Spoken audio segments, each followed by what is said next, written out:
I got to think that the numbers 1980 are going to be used less on social media for the next year than they have been for, I don't know, 41 years or ever since the advent of social media. If you know what I'm talking about, Georgia's won a national championship, first one in 41 years.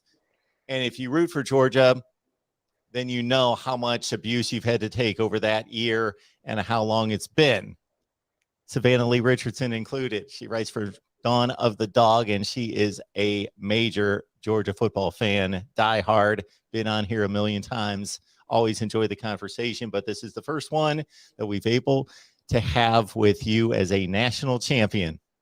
I remember the Rose Bowl conversation and how excited we all were, but I'm pretty sure this one's going to top that one because it's so sweet to finally say that Georgia is the national champion of college football. We have been waiting so long. It's the first time in my entire life that I can say that my favorite team and ever is the champions of their respected sport, and it's just such a bittersweet moment. Last night was a roller coaster of emotions, and I'm still kind of in a state of shock, but it feels good to wake up and know that it wasn't all a dream. We're not having to play it over again today.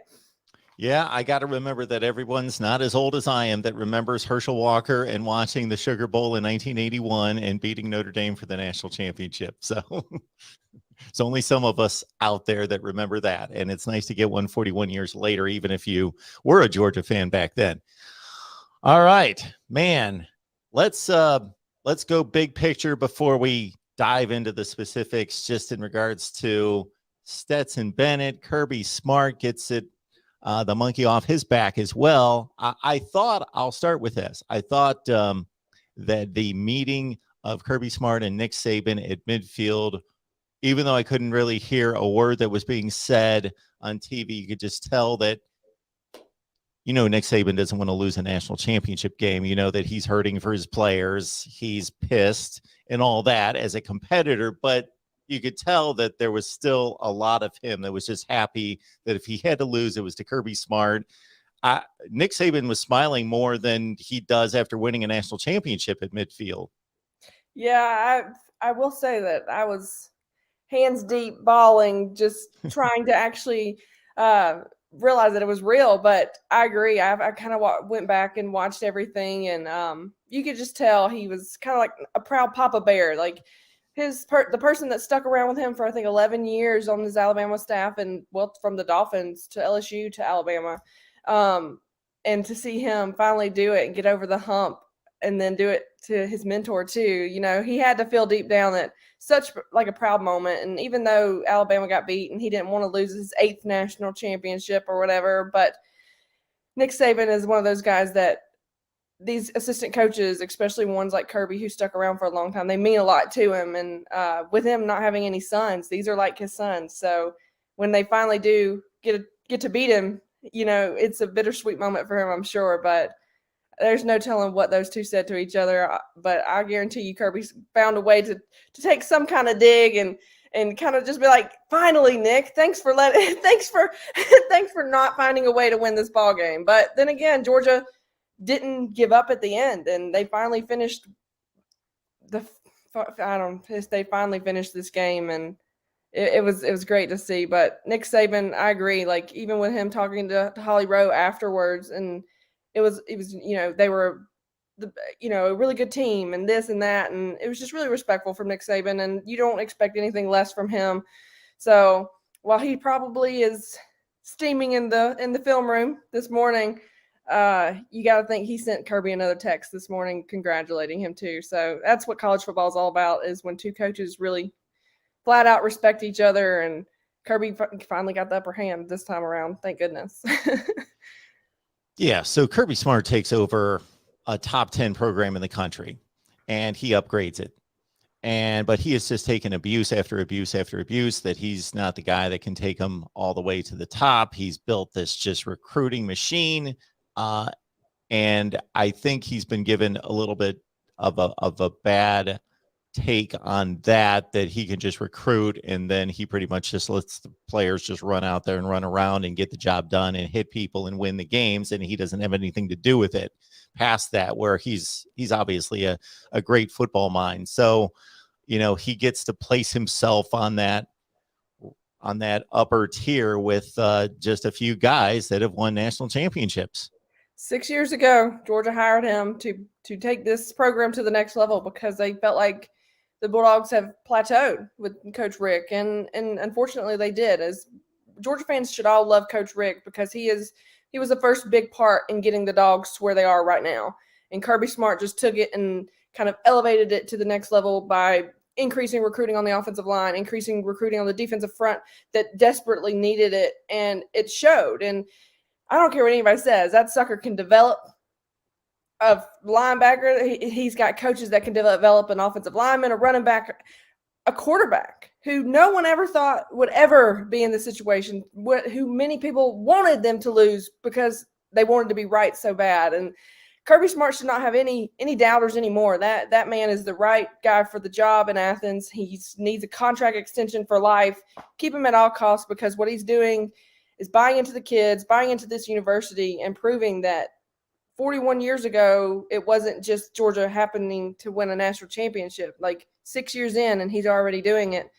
And like he said last night, hopefully we don't have to wait 41 more years. And if he continues to coach the way he is, I don't think Georgia will. But I'm so glad Kirby Smart is the head football coach at the University of Georgia, because he is the next, in my opinion, the next great college football mind that we're going to see take over the sport. And just to give some historical perspective for people that don't know Georgia football or just started watching college football in general, you saw Vince Dooley at certain times during the game. He is kind of the godfather of Georgia football. He was there forever. He was the guy who won the last national championship. Then they had a number of coaches like Ray Goff and Jim Donnan, and there was a string of 7-5, 8-4 kind of campaigns, and that's what Georgia football was from like the late 80s up until Mark Richt. Mark Richt, he finished in the top 10 in the country 8 of his 15 years, typically went to major bowl games, had a great record, just couldn't get over the hump. And a partial disclaimer for Mark Richt is if there was a college football playoff, he probably would have made it in like 02, 05, 07, 2012. Mm-hmm. So who knows what he would have been able to do. He just didn't have a college football playoff. He had to make the final two. He set it up as a top 10 program for Kirby Smart, who was just worked his rear end off to recruit first and foremost. Just an amazing 19 5-stars on the roster and just a loaded roster. And of course, you got to develop and you got to strategize to get those guys in the right position. So here we are. But one of those non-5-stars or 4-stars is Stetson Bennett. And Savannah and I have talked about this in the past. He's got to be the most targeted individual in college football, at least over the last few years. I have not seen anything like it for a guy that's generally done his job. He's made mistakes here and there in some big games. Yes, but last night, the turning point of the game, which wouldn't have seemed like a turning point of the game for Georgia, because it seemed like the turning point of the game for Alabama was, I'm just thinking at the time. So what I'm thinking and feeling has to be increased 1,000,000 times for you when I'm thinking, oh, this is Georgia's luck. Stetson Bennett's trying to avoid a sack. He's trying to get rid of the ball, and we all know what happened. By rule, I believe it was a good call, but basically what he did versus what Bryce Young did on the first drive of the game was exactly the same thing. They are desperately just trying to get rid of the ball while somebody's got him in the grasp. Bryce Young happened to just basically spike the ball on the ground, which didn't understand why that was not intentional grounding. And Stetson Bennett, came within that much of actually having his arm moving forward and it being ruled as a pass. The ball, I was with Kirk Herbstreit on that was assuming the entire time that the ball went out of bounds. What are they talking about? The ball went out of bounds. Well, no, the ball was recovered by an Alabama player, who had his toe just on the sideline. And it just seemed like, wow. I can imagine what was going through your mind at the time. Oh, I thought it was over. Every other time something like that has happened in the past, that would be the final dagger in Georgia's chest, and that's when they would deflate and they couldn't find a way to overcome it. And even though they gave the touchdown up right there, Stetson Bennett, I'm trying not to get choked up about it, but what he said to Holly Rowe after the game of him being like, I wasn't about to be the reason Georgia lost this football game, proves like what kind of love and determination he has to be the starting quarterback for the Georgia Bulldogs. And he did it. He put the team on his back and got it to A.D. Mitchell on a free play. And that should tell anybody who doubts him, like, he pays attention. He understands what's going on the field. And he knew that guy jumped off sides. So he took advantage of the free play, got a touchdown. Okay, momentum going. And then you get a huge stop from the defense, a 3 and out. And then you get it go down the field with Zamir White and then James Cook. And it's just like, okay, is this real? Is this really real? Like, is Georgia actually going to do this? And you could just slowly see that momentum and tide shifting towards the Dogs and the light getting brighter and brighter.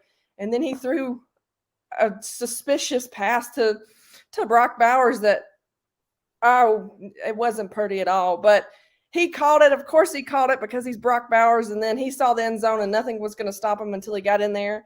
And some people thought that they should have gone for 2, but Georgia's defense wanted that moment, and they wanted to prove, even if they were as dog-tired as they were, they hunkered down one more time. And I know Larry Munson is in heaven doing a jig because they finally hunkered down one more time. And that pick 6 by Keely Ringo, I really hope it doesn't get overshadowed because that was crucial and huge. You know, you start the season with a pick 6 by Chris Smith and you end it. And that kind of comes full circle there. But Stetson put that team on his back and did what a national championship winning quarterback does. No matter how big he is, no matter how strong, no matter how tall, no matter his 5-star, 3-star, 2-star walk-on rating, like, he did what he was supposed to do. And he capitalized on it. And I'm just extremely proud. And he silenced the haters for good. And if anybody has anything negative to say about him, turn your Georgia card in. You're not a real Dog fan. And going back to the drive after the Stetson Bennett fumble, Alabama led 18-13. And we'll get to the defense and what it did against Alabama in just a second. But it was pointed out during the broadcast, you got to give some credit to Todd Monken and how he approached the next drive, because they had the drive for the touchdown before that where it was all generally Zamir White, James Cook, Kenny McIntosh, run. They got the running game going. The offensive line got assertive coming out of halftime, and they could have thought, okay, there's plenty of time left in this game, and we're down by 5 points. We're going to go to the run game because that's what happened before, and that's what we were able to do to score the touchdown. But, man, they went play action. He opened up. I'm trying to think. Number 7. Can't think of his name. Jermaine Burton. Yes, Jermaine Burton. Obviously, yes. Hit him on a long pass, and then they got going, and he let pretty much Stetson Bennett take that drive. Yeah, 4 for 4 for 83 yards and 2 touchdowns. Stetson did after the fumble, and it's huge. And it was a great pass to Jermaine Burton. Jermaine came up really big right there too. Needed him to, and I think I mentioned to you before the game, like, you needed George Pickens to kind of have a big moment, and him drawing that pass interference was a huge moment for him. It wasn't even just the catch. The catch in the first half was huge. It kind of gave Georgia enough confidence to say, okay, we can do this. And then it was him drawing a personal or pass interference in the second half. But Jermaine Burton being able to hold on to that ball and catch it and get that first down was huge. And it just seemed like every kid on that team knew, like, okay, no matter what happens here, we have to find a way to do it. And they did. And I feel like that's something that Georgia's teams in the past didn't have. And I would even, pull it back to those skull sessions that everybody talks about and how they've come together and they know each other and they know how important this game was. And so it was really nice to finally see them pull it out and finish a big game like this, because usually when something like a fumble that big, which would lead to a suspicious roughing the passer penalty, and the Georgia defense giving up a rare touchdown deep in the end zone, or red zone. So that's usually that last dagger that ends it all, and Alabama finds a way to win, especially when you saw them kind of marching down the field with Brian Robinson and being able to get 5 and 6 yards at a time. Well, they put the pressure on it. They did their job, and then Stetson said, nope, not today. We are doing this, and I'm not hearing another negative word about me. And I got to give Todd Monken credit. He tried to be a little creative and tried to be too smart for his own good throughout the entire game. But when it mattered, he was like, all right, man, let's get back to the basics and do what has worked all year long, which I don't know why he wouldn't do it all game. But Alabama's defense did a great job preparing for Georgia too. But when it mattered, they found a way. And those running backs did it for Nick and Sony, and he did it for Jake Fromm and Matt Stafford and all the rest of them. Yeah, those are definitely two great defenses. Georgia picked on Tyreek Jackson a little bit and was able to take advantage of that matchup, but he's going to be a great player, but he's only a freshman. And yeah, those are, I'm going to say, the two best defenses in the country. So looking at the Georgia defense, so I'm sure you got sick of hearing between the SEC championship game and now that, well, they were overrated, they played a bad schedule, they didn't play a quarterback, all that. And Alabama obviously had a great game plan, and they pass protected great in the SEC championship game. But we saw Georgia put pressure on Bryce Young, and I thought that was the most important part of the game. They also played amazing red zone defense. The one Alabama touchdown was a 15-yard drive. It's not even a drive. It was just an amazing defensive performance to hold Alabama to 18 points. Yeah, I think you and I talked about Nolan Smith and him making it a point to talk about leaving a legacy and how this defense wanted to do just that. And they wanted to be able to bring their kids to Athens and say, hey, we won the first national championship in 41 years. And they stood up and they did their job. 39 quarterback hurries against Bryce Young. And they may have only sacked him once, but 39 quarterback hurries. And I don't know if it was you or I talked with a guy named Rob Brown on the radio hours before the game, and I mentioned that as well about how putting pressure on Bryce is going to be key because you got to get him to make a mistake, and he made a big one at the end of the ball game when Alabama usually runs down the field in a 2-minute drill and scores again, and all of a sudden, instead of 5 points or whatever it was, it's they're leading, and so Georgia's defense stood tough and 8 pass breakups too. Like I got to give the secondary a ton of credit, like. Oh, they stepped up in a big way because that's not what they did in the SEC championship game. And yes, Jameson Williams went down with a terrible injury, and I do genuinely hope he is okay because that young man's going to make a lot of money in the NFL. But when that happened, Georgia's secondary was able to really capitalize on those young wide receivers and prove a point. And you got to give it to Nakobe Dean and Channing Tindall and Nakobe just sitting there and getting in his face and making sure he knows, like, hey, dude, you can't do that again. We have to be as focused and as sharp as possible. I got to give it to my defense. It's so good to see them put the pressure on an Alabama quarterback when usually that doesn't happen. And 39 quarterback hurries. So many people are like, why does a quarterback hurry even matter? Like, why is that a stat? Well, it forced a pick six. It forced another interception. It forced mistakes left and right. And I think Georgia had 9 tackles for a loss versus 4, maybe. I don't remember the SEC championship number, but it was a significant increase. And Georgia's defense did their job. It didn't matter how tired Alabama made them by pushing down the field with Brian Robinson. They found the energy and they found a way. And credit to Dan Lanning, who could have been, his focus could have been elsewhere, but instead, between him, Glenn Schumann, and Will Muschamp, like, they called a heck of a ball game, and they made Nick Saban work for every bit of the success that they found on Monday night. Absolutely.